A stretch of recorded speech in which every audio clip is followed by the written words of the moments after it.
اللہ وبرکاتہ۔ میرا سوال ہے، جب ہم باجماعت نماز پڑھتے ہیں، جی کچھ اسے آہستہ آواز سے پڑھتے ہیں، کچھ اونچی سے، جی، اس میں خدا تعالیٰ کی کیا حکمت ہے؟ آپ ہر وقت بولتے رہتے ہیں، نہیں۔ کبھی سوچتے ہو، کبھی ہر وقت اونچا سوچتے ہیں؟ نہیں ہیں ابھی سب بیٹھے ہوئے تھے، چپ چپ سوچ رہے تھے، جی اس میں آپ کی کیا حکمت ہے؟ انسان کو اللہ نے مخفی صلاحیتیں بھی عطا فرمائی ہیں اور ظاہر صلاحیتیں بھی عطا فرمائی ہیں۔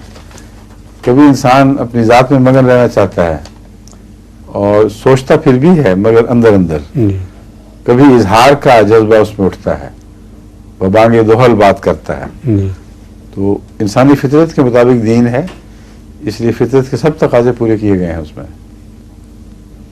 سمجھے؟ جی فرمائیے۔